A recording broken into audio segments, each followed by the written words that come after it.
US and Israel struck Iran's main natural gas refinery at the South Pars field. It was a major escalation of the 2.5-week war. Iran has vowed retaliation against energy infrastructure in the Arabian Peninsula, and perhaps by the time you're watching or listening to this, it may have already struck. Iran has listed a number of sites it intends to target, and oil and gas prices were spiking anyway. Many analysts fear a worldwide recession. I'm Borzu Deragahi. This is the Badlands podcast. Please subscribe at borzu.substack.com. And I'm here today with Umud Shokri. He's an energy strategist and senior foreign policy advisor with decades of experience, really valuable experience analyzing global energy markets, energy security with a focus on oil and natural gas. Dr. Shokri currently serves as a senior visiting fellow at George Mason University. Welcome, Dr. Shokri. Thanks for having me on the show, and please go ahead. I'm here to share my knowledge about that, as you mentioned, what's going on in the Iran war and the effects of the Iran war and today's attacks on South Pars field on global energy market and regional dynamic as well. Great. Well, let me ask you just the first question is, what do you know about the South Pars field? And what, if any, impact will its destruction, or it doesn't look like a total destruction, it looks like it's been disabled. We know these facilities are very sensitive. What will it have?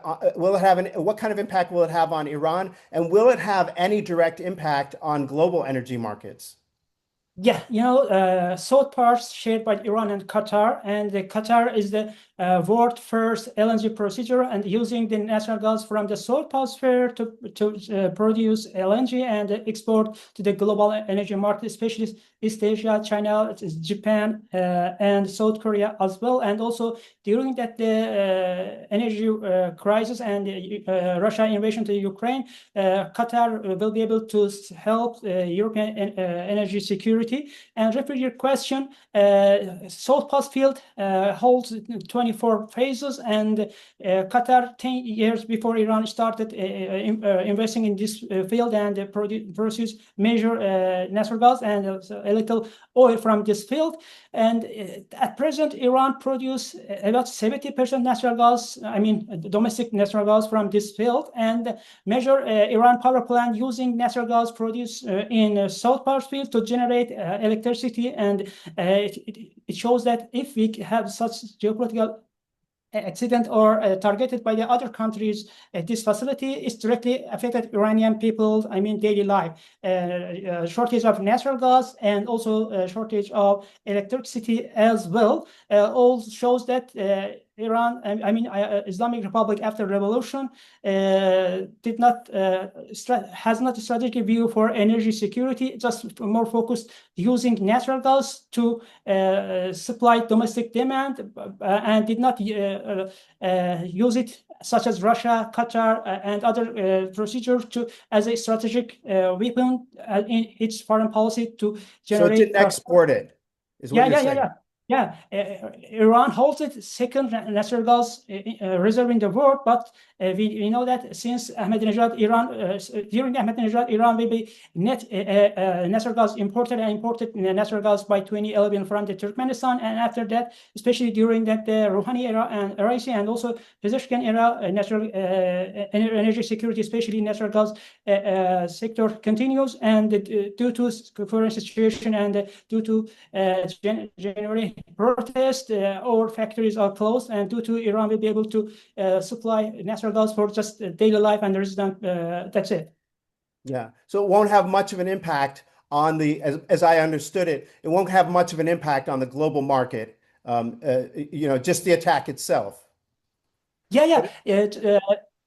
Sir, please go ahead.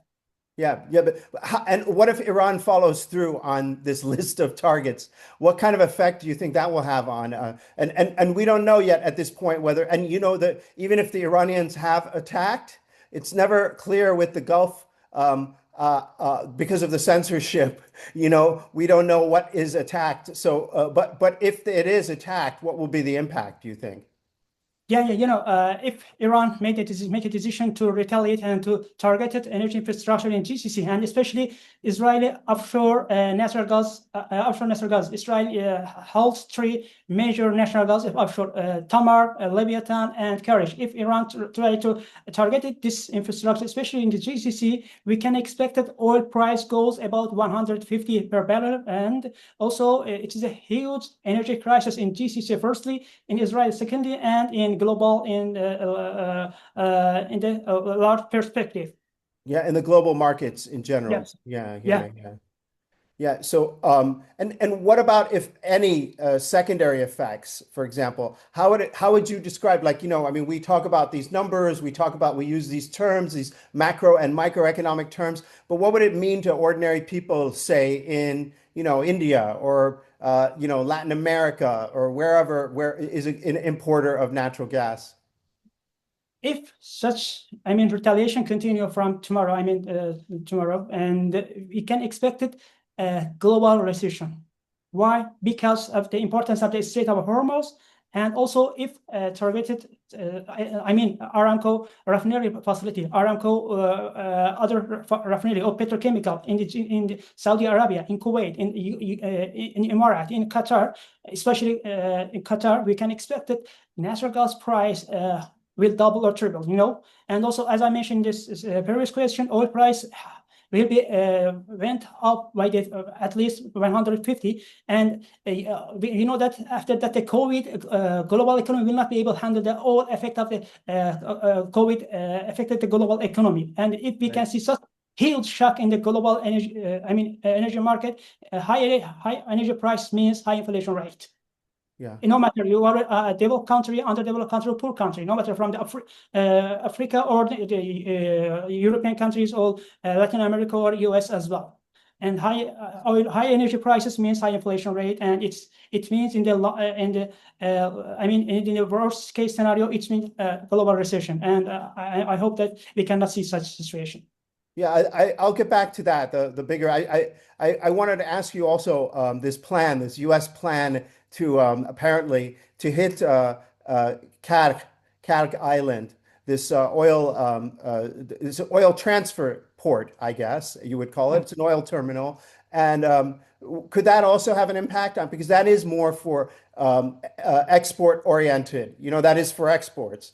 Could that Yeah. have an impact on oil markets, do you think, if the U.S. Marines that they're bringing over there try to take this site? Yeah, if US made a decision to try this strategic island for Iranian energy security, especially as you mentioned, Iran using this facility, this port, to export about 90% of daily oil export, especially to Chinese market, because as you know, due to maximum pressure campaign, and Iran just will be able to export oil in gray market to the Chinese more than 90%. If we can see such situation and the US troop keep control of this island, yes, the US will be able to export oil from this island to what destination it's want, and we cannot see such shortage of oil, but it's the psychological effect of global energy market, and we can see such shock, and it means that oil price goes up again. Yeah, the psychological impact is important, and that Yeah. brings me to Hormuz. Because it is a lot of psychology with Hormuz, even if even if Sure. it's totally safe, if the insurers, if the shipping companies, if Maersk, if the FLNG, whatever company doesn't feel it's safe enough, they're not going to put their ship through that. Yes. What is the if you know this, what is the minimum level of security that it would require for ships to begin sailing through there again? What's the minimum would be required? Yeah, it's a great question, but we need a situation before they start after the current war. We have to see such situation in the Strait of Hormuz and in the whole region. From the Persian Gulf, Sea of Oman, and Bab el-Mandeb, and all transit routes. We have to see such situation. Before they start up the war. If we cannot see such situation in the short term, we can see oil price goes up and down in the coming months. No matter, we can see expected to end the war soon. Because psychological effect play an important role in shaping dynamic in the regional and global energy market. Yeah, the psychological effect is important. So without is what you're saying is that without an assurance from the Iranian side that they are going to be granted safe passage, there is no safe passage. They won't go. Like if they don't have the okay, if they don't have the all clear from the Iranian side, they won't go. Could you please repeat? If the ships don't get the okay from the Iranian side, you can go. They won't go. Yes, because as I mentioned, yeah, they can try to use this transit route, but anytime they will be targeted from the proxy group as well, Iranian Yeah. proxy group as well. We have to solve all problem. Firstly, IRGC and the Iranian regime as well, they create instability in the region and also Iranian proxy group. And there is no need to keep in the straight. You can target it ships from the other province in Iran, no matter from the Right. in central province of the Iran, So, because so taking, putting a whole bunch of Marines on one island, for example, on one of those little islands, or even on Hormuzgan, on the coast there, it's not enough for the ships. yeah, yes, yeah, yeah, because Iran will be able to target this strait from the Yemen, from the Ansar Hezbollah, and also from the own province in the central of Iran. Yeah, sure. Yeah, yeah. It doesn't take a lot, yeah, to do Sure. that. And so yes, exactly. Interesting. So yes. And so the marine plan is not going to work so well. Now, even if some analysts speak of a delay to normalcy. So they're saying that even if the war ends tomorrow, it could take months for supply chains to be restored, the Sure. oil wells to be repressurized, the ones that have been closed down, for refineries to be repaired, and so on. How long, in your assessment of watching this, is the minimum time before things will get back to normal at this point? Yeah, it's a great question, and I think I'm very pessimistic about that effect of the war, post-war, and So in the give me the good side. Give me the positive. What's the best case scenario? uh, yeah, please go ahead.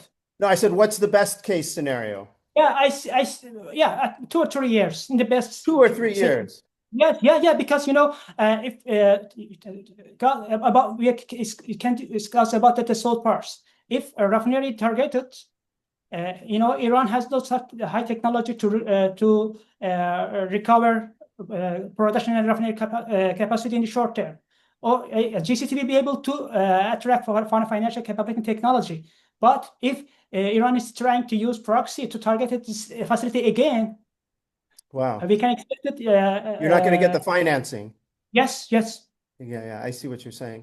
I'm not expert in the, residence, something like that, especially GCC and in the Dubai as well. I think oil and commodity market in the GCC needs more invest for PR to find foreign financial capability after the end of the war, no matter from the energy sector, all sectors, especially AI sector as well. Iran also targeted AI center in the Dubai and Abu Dhabi as well, and we have to expect to see the effect of the war in all sector, especially in the GCC. So what's your worst case scenario? If